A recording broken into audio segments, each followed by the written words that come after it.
The Devil You Know, written and read by Marie Castle. Disclaimer: the events and characters in this novel are all fictional. Any similarity to persons still living, dead, or otherwise engaged are purely coincidental.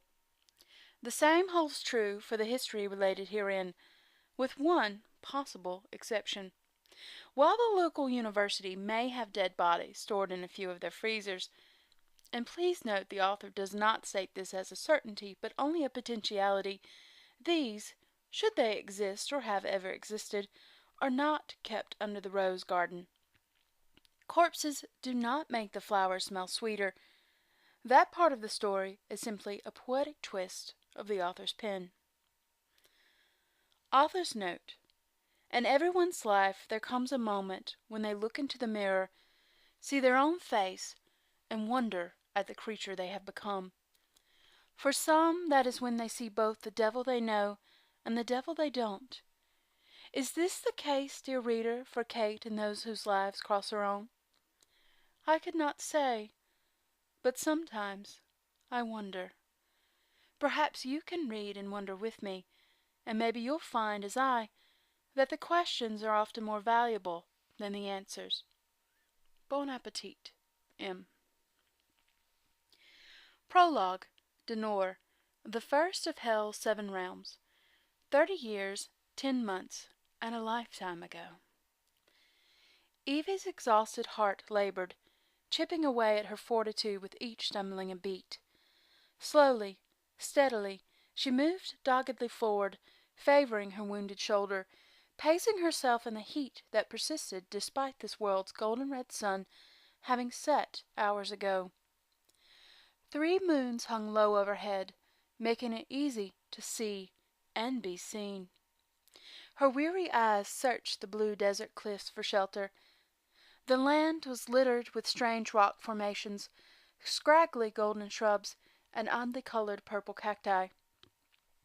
Some of the formations and larger plants would have hidden her from sight temporarily, but she needed something more substantial, something that could be warded.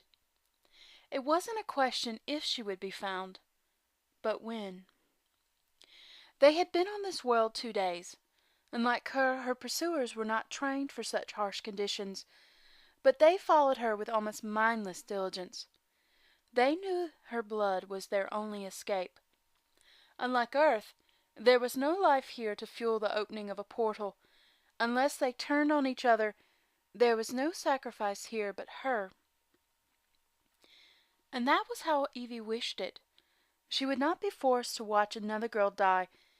Here there was nothing and no one to protect, which was why she had switched the gate's destination to a spot with the least magical activity, damning her to a place where it was impossible to hide her own magical signature, damning her to run until she could run no more. Seeing a thin shadow slash across the ledge cliff high above, she headed toward it, carefully stepping from rock to rock to leave no prints, avoiding prickly plants that would tear her clothes and leave telltale threads. Even as she climbed along a game trail, she used the barest edge of magic to watch the sorcerers.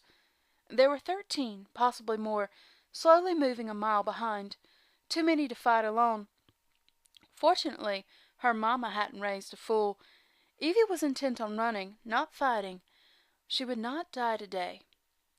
The sorcerers were sorely mistaken if they thought the gate they had arrived through was the only one this world had to offer. The ledge was a shallow cave that led downward to a slightly larger cave. She moved deeper into the cliff, using as little magic as possible to light her way, marveling as she went at the paintings lining the walls.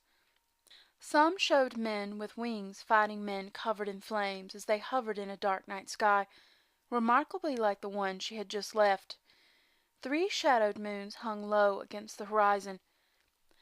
One painting showed massive, hump-backed demon creatures roaming over a land covered with tall golden grasses. Another showed rivers running with fire and black blood. The last image showed a barren world, a sun cold and black. Evie shuddered and hurried on, pulled by the comforting call of a familiar song. At each turn she left a ball of green magic pressed tightly into the roof. Each was powerful but well hidden. The last cave was nothing more than a narrow tunnel, the entrance to which she blocked with heavy wards. By the time Evie reached the black stone gate at the back of the cave, she was stumbling. She lay down to rest, relying upon her magic to warn her of the sorcerer's approach. They would need a half-day or more to find their way into her temporary sanctuary. As she drifted away, Evie's thoughts were of her family, especially her twin sister Helena. The sisters had always been able to sense each other, but with Evie's forced trip through the Darkmirror to Denor, that bond had been severed. No doubt her family thought her dead. She might well be before this was finished. Evie awoke hours later when the dark mirror at her back began to resonate to a new song, signaling its opening. Tired, sore, weak from the dagger she had taken to the shoulder 2 days ago, Evie rose as quickly as she could.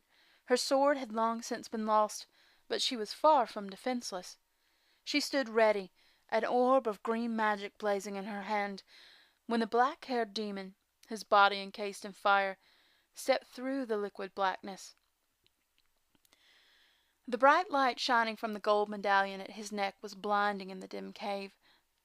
The gate was wide enough for two to enter side by side, but he seemed to fill its entirety. Evie knew it was an illusion created by the flames, but knowing made the sight no less impressive. Evie knew enough about demons to know he was royal. Only they were like the guardians and could travel at will through the gates. But she didn't bow, didn't kneel. She held her head high and defiant, ready to fight to the death. On this world she owed allegiance to none but herself. The gate steeled behind him, and the gold medallion's glow dimmed.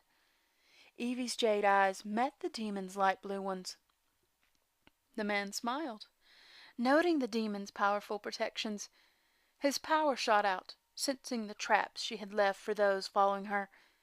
It was a wily plan to bring the caves down upon their heads as she moved into the gate, entombing all but herself. If she was lucky. It was the sort of action he could respect. Too bad he couldn't let her do it. He had been watching her and her pursuers from afar for 2 days.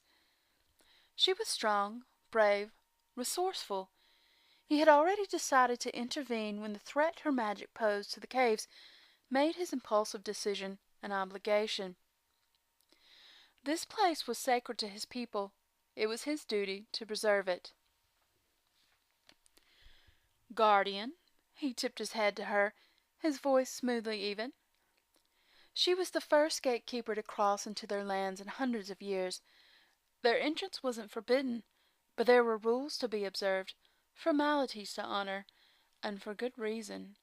She would have been dead 10 times over if he had not used his magic to lure away the scavengers frequently attracted by the scent of her sweet blood. Demon, she tipped her head in turn, keeping her eyes on him. Sweeping a hand out, he created an image of the black-clad sorcerers making their way up the same path she had traveled hours before.